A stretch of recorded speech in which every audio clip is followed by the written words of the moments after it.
Jeni me emisionin Rruga Drejt. Të ftuar Imer Selmani, Abdilaqim Ademi,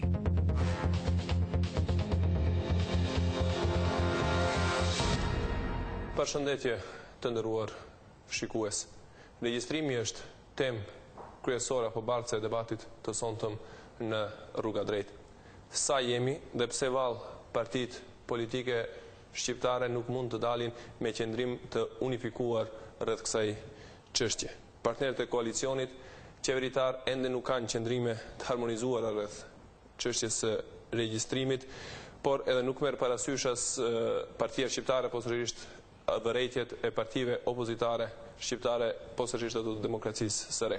Me ne në studio, siç kishit mundësi të shihni, janë kryetari i Demokracisë së Re, zoti Imer Selmani, partia e cilit për 14 nëntor ka paralajmëruar protesta para parlamentit për këtë çështje, dhe zoti Abdilaqim Ademi, zëvendës kryeministër. Zoti Ademi, do të filloj me ju.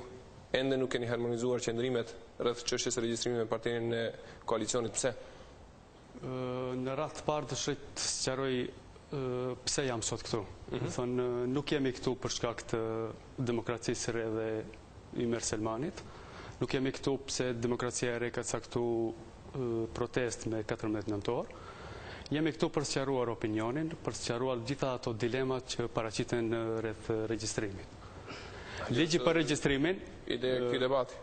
Sigurisht, dhe unë dëshiroj t'ju falenderoj edhe për ftesën që keni bërë, sepse në këtë mënyrë jepet kontribut rreth asaj që theksova më herët, që duhet të pastrohen dilemat dhe të informohet opinioni. Ligji për regjistrimin e popullatës për vitin 2011 është i harmonizuar me partnerët e koalicionit, sepse të njëjtin ligj ne kemi vërtetuar si tekst në qeveri dhe të njëjtin ja kemi propozuar edhe parlamentit. Gjitha ato dilema dhe në opinion që paraqiten se ne nuk jemi të harmonizuar, paraqiten rreth asaj që dikush ka paraqitur edhe amandamente. Mirë po, unë dëshiroj të theksoj prej fillimit që nuk ka amandamente, ose nuk do të pranohen amandamente të cilat në thelb do të ndryshonin diçka në konceptin e këtij ligji, sepse ky ligj është i harmonizuar edhe me komunitetin ndërkombëtar. Këtë e thoni ju për herë të parë se keni të harmonizuar qendrimet me unë e kam partnerin e koalicionit. Disa herë kam thënë. Po ka edhe përfaqësues tjerë partisë tuaj që nuk e thon këtë dhe gazetarët nuk e kanë nxjerr nga mendja atë punë që publikojnë ditëve të fundit. Nuk i akuzova gazetarët dhe as që kam ndërmend të polemizoj me gazetarët rreth kësaj, sepse gazetarët po kryejnë punën e tyre.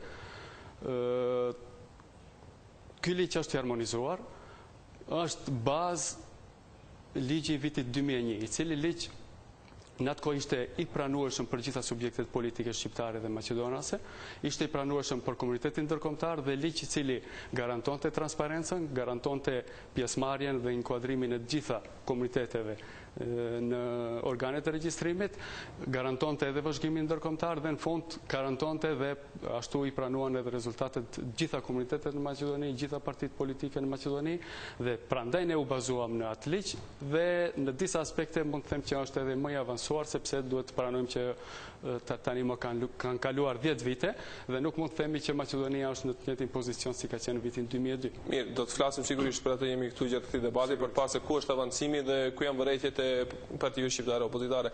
Insistoni në platformë përbashkët subjekteve shqiptare nuk arrini ta bëni atë. Si e komentoni ju? Ligji për regjistrimin e popullatës, ashtu siç është i propozuar, ashtu siç është i votuar në parlament të leximin e parë, ashtu siç e ka votuar qeveria, në qoftë se nuk pëson ndryshime rrënjësore, jo kozmetike, do të jetë ligji që do ta në palc dëmton indin e kombit shqiptar në Republikën e Maqedonisë. Do të jetë ligji ndoshta i pari mbas një ligji ose mbas disa ligjeve dhe politikave të kohës së Rankovicit, kur 48 shqiptarët ishin 17%, që do binë në 13, në 12%, 71-ën prap të kthehet 17% dhe historikisht të kemi gjerë vitin 2002 rritje gjerë 25 e diçka %. Me çka argumentoni? Ky ligj do të rrëzon shqiptarët aq sa jemi Aq sa jemi do t'i rrëzon 30 dhe gjerë 40% më pak. Dhe do të rrezikon së pari herë historikisht ne të kemi rramje nga numrimi i shqiptarëve. Në dy argumente argumentoj. E para, periudha që mbahet është prilli. Gurbeti i viteve 70-80 nuk është gurbeti i vitit 2010-2011. Liberalizimi i vizave ka mbyll 30% të shtëpive i ka mbyll. 1/3 e shtëpive nuk janë periudhën e prillit këtu fizikisht banor që të mund t'ju japin përgjigje instruktorëve ose regjistruesve të regjistrohen. Dhe e dyta, me vetë ligjin parashihet që gjithë ata të punësuar përkohësisht jashtë, më tepër se një vit, do të thonë, gjithë ata të cilët punojnë në Amerikë, Gjermani, në Itali, në Zvicër, që kanë leje qëndrimi atje, a leje qëndrimi e dim se kanë për shumë vjet, ose pa kufi, nuk do të mund të llogariten si rezident dhe nuk do të hynë në numrin e përgjithshëm të popullatës. Dhe andaj, sipas analizave që jo i kemi bë, po ajo është e vërejtshme nga çdo qytetar shqiptar, ne do dalëm 30-40% më pak se që jemi. Qëllimi ynë është me argumentet që i kemi shtru, me ofertën që ja kemi bë BDI-s, të pranojnë amandamentet tona, ne do t'i pranojmë amandamentet e tyra, të nxjerrim ligj i cili do të regjistrojë gjithë shqiptarët, asnjë më pak, asnjë më shumë. Në qoftë se BDI-ja insiston dhe më vjen mirë ta dëgjoj nga fjala e Abdulhakim Ademit se e ka harmonizuar qëndrimin me VMRO-n, atëherë ju tham tani se ju do të bëni tradhtin më të madhe popullit shqiptar. Thikën do t'ja ngulni nga duar e shqiptarëve. Mbas kohës së Rankoviçit kur i dëboj dhe i rrëzoi përqindjen e shqiptarëve 10% më pak dhe i largoi në Turqi dhe në vende tjera. Do të ketë ulje të numrit të shqiptarëve zoti Ademi dhe jo, nuk do të ketë ulje. Pajtoheni me argumentet që i paraqet as pak nuk pajtohem. Tregom, nëse nuk pajtohesh, tregom si do t'i regjistrojsh shtëpitë e mbyllura.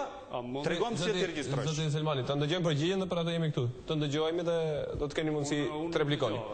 Nëse keni ardhur këtu për debatuar, është mirë të dëgjoni, të i ballafaqojmë argumentet. Unë nuk dua të hin histori.